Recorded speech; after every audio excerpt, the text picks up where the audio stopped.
భూకంపం దెబ్బకు నేపాల్ అల్లకల్లోలమైంది. రాజధాని ఖాట్మండు శవాల దెబ్బను తలపిస్తోంది. ఎటు చూసినా హృదయ విదారక దృశ్యాలే. తవ్వే కొద్దీ శవాల గుట్టలు బయటపడుతున్నాయి. 2300 మంది చనిపోయినట్లు నేపాల్ ప్రభుత్వం ప్రకటించింది. అయితే 5000 మందికి పైగా మరణించి ఉంటారని అనధికారిక అంచనా. ఒక ఖాట్మండులోనే 1000కి పైగా మృతదేహాలు వెలికితీశారు. వేల మంది గాయపడ్డారు.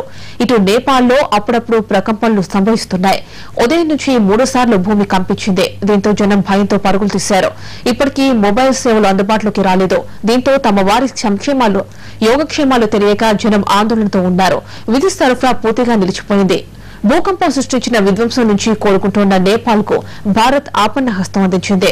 ఆపరేషన్ మైత్రి పేరుతో ఆపరేషన్ ప్రారంభించింది. విపత్తు నిర్వహణ బృందం సభ్యులతో పాటు కొంతమంది డాక్టర్లు ఖాట్మండులో సేవలందిస్తున్నారు. 5 వైమానిక దళ హెలికాప్టర్లు సహాయక చర్యల్లో పాల్గొంటున్నాయి. అక్కడ చిక్కుకుపోయిన భారతీయుల్ని స్వదేశానికి తరలిస్తున్నాయి.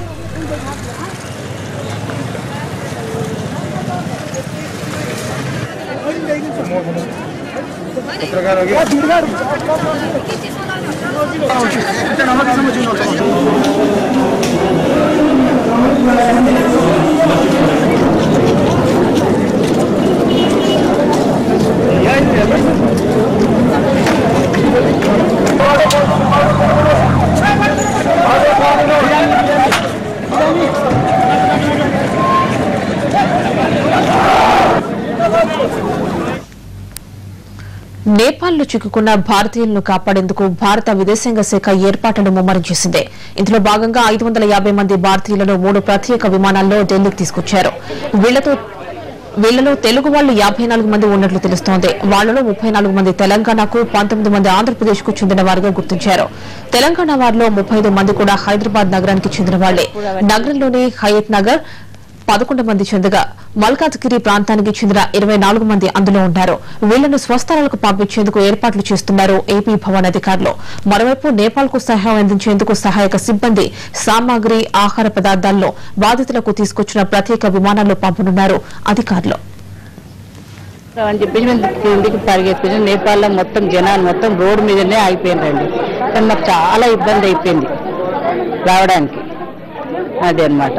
కానీ మేము చాలా ఇబ్బంది పడ్డామండి. మేము కొన్ని కష్టాలకేంచి అన్నిటికీ మేము బయటకు వచ్చేసినాం. మేము అది ఖాట్మండుకు దూరంగా ఉన్న వాళ్ళందరినీ ఖాట్మండుకు తీసుకురావడానికి, ఖాట్మండులో స్టాండ్ అయిపోయిన వాళ్ళందరినీ ఢిల్లీకి తీసుకురావడానికి రాత్రి నుంచి ముమ్మరంగా ప్రయత్నాలు చేశాం.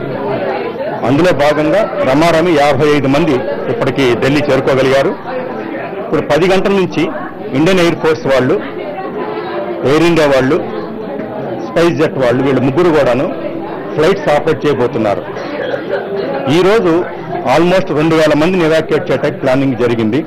అందులో రమారమి 300 మంది తెలుగువారు ఉన్నారని మాకు సమాచారం. వీళ్ళందరితో మేము బులెటిన్లో మరి చిన్న బ్రేక్ తీసుకుందాం.